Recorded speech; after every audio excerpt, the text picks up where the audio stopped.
ओम शांति। मुरली का डेट है 22 जनवरी 1970। मुरली का टाइटल है अंतिम कोर्स मन के भावों को जानना। तो किसी के मन के भावों को जानना बिना उनसे बात किए, ये है अंतिम कोर्स। अव्यक्त स्थिति में स्थित हो, अव्यक्त रूप को देख रहे हो, व व्यक्त में अव्यक्त को देखने का प्रयत्न करते हो। तो अव्यक्त स्थिति माना क्या? अशरीरी स्थिति, इस देहभान से परे, फरिश्ता स्थिति। तो अव्यक्त स्थिति में स्थित हो, अव्यक्त रूप को देख रहे हो, व व्यक्त में अव्यक्त को देखने का प्रयत्न करते हो। बाप सभी बच्चों को आवाज़ से परे ले जाने की ड्रिल सिखला रहे हैं। तो हम जो अशरीरी स्थिति में स्थित होते हैं, परमधाम में कंबाइंड स्वरूप में स्थित होते हैं, वो है आवाज़ से परे जाने की ड्रिल। तो बाप सभी बच्चों को आवाज़ से परे जाने की ड्रिल सिखला रहे हैं। 1 सेकेंड में आवाज़ में आना, 1 सेकेंड में आवाज़ से परे हो जाना। ऐसा अभ्यास इस वर्तमान समय में बहुत आवश्यक है। तो जो 1 मिनट का या फिर 10 सेकेंड 20 सेकेंड का अशरीरी स्थिति का अभ्यास करते हैं हर रोज़, वो वाला पावरफुल ब्रेक लगाते हैं, तो मानो आप सही ट्रैक पर है।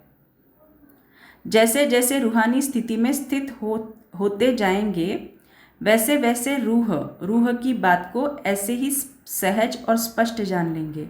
तो जितना जितना हम अशरीरी स्थिति में स्थित होते हैं, जितना पावरफुल कंबाइंड स्वरूप का हमारा ड्रिल रहता है, ये नहीं कि मुझे 2-2 घंटे ही बैठना है, दिन भर में 2 मिनट 3 मिनट के अनेक ड्रिल करो। तो इसकी जब हमें आदत हो जाएगी, तो बाबा बोल रहे हैं जैसे जैसे रूहानी स्थिति में स्थित हो जाएंगे, वैसे वैसे रूह की बात को ऐसे ही स्पष्ट और सहज और स्पष्ट जान लेंगे। सबको आवाज़ क्लियर आ रही है ना? कोई तो बार बार लेफ्ट कर रहा है, ज्वाइन कर रहा है, लेफ्ट कर रहा है, ज्वाइन कर रहा है। ओके। जो सदैव बुद्धि की लाइन क्लियर हो। ओके। विशेष इस बात की आवश्यकता है, सबसे एक रिक्वेस्ट है, ज्वाइन होते तो लास्ट तक एटलीस्ट ज्वाइन बने रहे। आप बार बार ये ज्वाइन करना लेफ्ट करना करते हो ना, फिर मेरा ध्यान वहाँ पे जाता है, मुरली से मेरा ध्यान हट जाता है। जैसे जैसे रूहानी स्थिति में स्थित होते जाएंगे, वैसे वैसे रूह की बात को ऐसे ही सहज और स्पष्ट जान लेंगे। जो सदैव बुद्धि की लाइन क्लियर हो, कोई भी अपनी बुद्धि में व मन में डिस्टर्बेंस होगा, वह लाइन क्लियर नहीं होगी, तो 1-2 के संकल्प और भाव को जान नहीं सकेंगे। उसके लिए किसकी आवश्यकता है? अटूट, अटल, अथक, यह तीनों ही बातें जीवन में हैं। अगर इन तीनों में से एक बात में भी कमी है, तो समझना चाहिए कि बुद्धि की लाइन क्लियर नहीं है। जब बुद्धि की लाइन क्लियर हो जाएगी, तो उसकी स्थिति स्मृति क्या होगी? कोई भी बात उनके सामने भविष्य ऐसा ही स्पष्ट हो जाएगा जैसे वर्तमान स्पष्ट होता है। उनके लिए वर्तमान और भविष्य एक समान हो जाएंगे।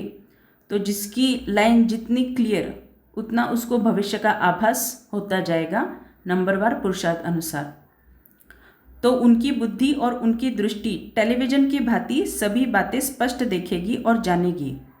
तो वह अनुभव, वह अंतिम स्थिति की परख अपने आप में देखो कि कहाँ तक अंतिम स्थिति के नज़दीक है।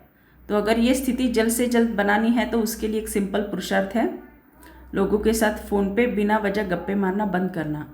उसमें ही व्यर्थ का आपका टाइम बहुत जाता है, बहुत।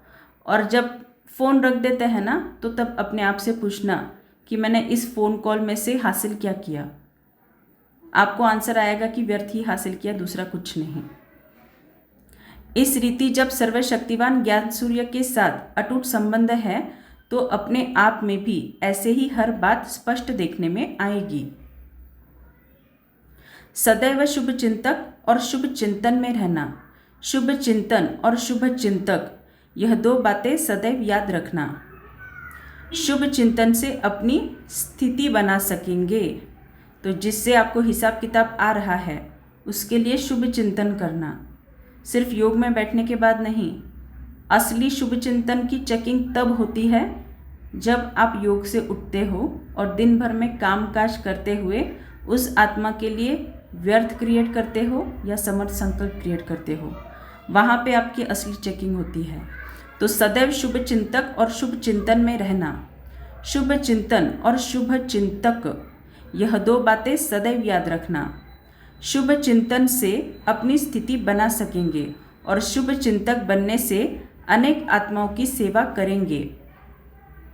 स्नेह है लेकिन अटूट और एकरस स्नेह नहीं है। बच्चों का स्नेह रूप बदलता बहुत है। तो जब जीवन में कुछ कठिन परिस्थिति आती है तो तुरंत बाबा को उलाना देते हैं, तो वहाँ पे स्नेह का आपका जो रूप है ना वो बदलता जाता है। तो बाबा वो बता रहे हैं। लेकिन बाप बच्चों को तीन रूप से देखते हैं। एक तो पुरुषार्थी रूप, दूसरा अब संगम का भविष्य जो फरिश्ता रूप है, और तीसरा भविष्य देवता स्वरूप। तीनों ही रूप एक एक के ऐसे ही स्पष्ट देखने में आते हैं जैसे वर्तमान यह देह का रूप इन आँखों से स्पष्ट देखने में आता है। तो बाबा जब भी हमें देखते हैं तो किस दृष्टि से देखते हैं, बाबा उसका राज खोल रहे हैं। विजुअलाइज कीजिए कि जब हम बाबा की नैनों में देखते हैं तो बाबा हमें कैसे देखते हैं। हमारा पुरुषार्थी स्वरूप देखते हैं, फिर हमारा जो फरिश्ता स्वरूप अंतिम स्थिति है उसको देखते हैं, फिर भविष्य में हमारा देवता स्वरूप कैसा होगा, ये तीनों चीज़ें बाबा देखते रहते हैं। इन दिव्य नेत्र व अव्यक्त नेत्रों द्वारा हर एक के तीनों रूप भी इतना ही सहज वर्णन करना होता है। वैसे ही आप सभी को भी एक दो के यह तीन रूप देखने में आएंगे। तो वो कब देखने में आएंगे? जब हम व्यर्थ से मुक्त होंगे तब। हर एक अपने अपने नंबर प्रमाण संपूर्णता को प्राप्त हो जाएंगे। तो नंबर प्रमाण संपूर्णता को प्राप्त होना मतलब क्या? समझो मेरे पास एक 10 लीटर की बोतल है, 7 लीटर की एक है, 5 लीटर की है, 2 लीटर की है। तो मुझे अगर 10 लीटर की बोतल को कम्प्लीटली भरना है तो मुझे उसमें 10 लीटर पानी ही डालना पड़ेगा। 7 लीटर की बोतल है तो उसमें 10 लीटर डालने की ज़रूरत नहीं है, उसमें 7 लीटर ही पानी मुझे डालना पड़ेगा। 2 लीटर की बोतल है तो उसमें मैं 10 लीटर पानी नहीं भरूंगी, उसमें 2 लीटर पानी ही भरूंगी। तो बाबा क्या बोल रहे हैं? हर एक अपने अपने नंबर प्रमाण संपूर्णता को प्राप्त हो जाएंगे। संपूर्णता नंबरवार होगी। जैसे अभी मैंने एग्जाम्पल दिया, माला के 108 मणके जो है, ध्यान से सुनना, तो नंबर 1 मणका और 108वां मणका दोनों को संपूर्ण कहेंगे कि नहीं? है ना, दोनों संपूर्ण। विजयी रत्न कहेंगे। विजयी रत्न अर्थात अपने नंबर प्रमाण संपूर्णता को प्राप्त हो। तो जिसका जितना माला का मणके का नंबर होगा, समझो 25वां नंबर है, तो 25 नंबर के लिए संपूर्णता प्राप्त करने के लिए जितनी बार विजयी होना है वो उतनी बार ही होगा। माला का मणका समझो 3 नंबर का है, तो 3 नंबर पाने के लिए उसको जितनी बार विजयी होना है वो उतनी बार ही विजयी होगा। तो विजयी रत्न अर्थात अपने नंबर प्रमाण संपूर्णता को प्राप्त हो, उनके लिए सारे ड्रामा के अंदर वही संपूर्णता की फर्स्ट स्टेज है। तो जैसे मैंने अभी बॉटल्स का एग्जाम्पल दिया, 10 लीटर के बॉटल के लिए संपूर्णता की स्टेज क्या होगी? 10 लीटर पानी। 5 लीटर के बॉटल के लिए 5 लीटर पानी, 2 लीटर के बॉटल के लिए 2 लीटर पानी, वो उनकी संपूर्णता होगी। तो यहाँ पे भी आत्मा का बाबा वही बोल रहे हैं, विजयी रत्न अर्थात नंबर प्रमाण संपूर्णता को प्राप्त हो, उनके लिए सारे ड्रामा के अंदर वही संपूर्णता की फर्स्ट स्टेज है। सतयुग में विश्व महाराजन तो 8वां भी कहलाएगा, लेकिन फर्स्ट विश्व महाराजन की सृष्टि के संपूर्ण सुख और 8वें के संपूर्णता के सुख में अंतर होगा ना। वैसे ही यहाँ भी हर एक अपने अपने नंबर प्रमाण संपूर्णता को प्राप्त हो रहे हैं। सर्विस की स्पीड साकार वतन से वहाँ तेज है, माना सूक्ष्म वतन की सर्विस की स्पीड तेज है। इसीलिए हम जब सकाश देते हैं तो एक तो परम धाम से देते हैं, परम धाम से तो उसका तो कंपैरिजन ही नहीं है किसी से। एक तो परम धाम से हम सकाश देते हैं या फिर सूक्ष्म वतन से, तो वो उसका राज है कि वहाँ से सकाश तेजी से फैलता है, साकार वतन के कंपैरेटिवली सूक्ष्म वतन और परम धाम से। जैसे इस शरीर को छोड़ना और शरीर को लेना, यह अनुभव सभी को है ना, सभी को अनुभव, 84 जन्म लिए हैं ना सबने। वैसे ही जब चाहो तब शरीर का भान बिल्कुल छोड़कर अशरीरी बन जाना और जब चाहो तब शरीर का आधार लेकर कर्म करना, यह अनुभव है। तो अशरीरी स्थिति के छोटे छोटे ड्रिल्स के हमें अनुभव है कि नहीं, बाबा ये पूछ रहे हैं। इस अनुभव को अब बढ़ाना है। क्यों बढ़ाना है? यह अनुभव अब ज़्यादा होना चाहिए, क्योंकि सदैव यही याद रखो कि अब गए कि गए। 1 सेकंड में चोले से अलग कौन हो सकेंगे? अगर टाइटनेस होगी तो अलग नहीं हो सकेंगे। तो चोले में टाइटनेस अर्थात क्या?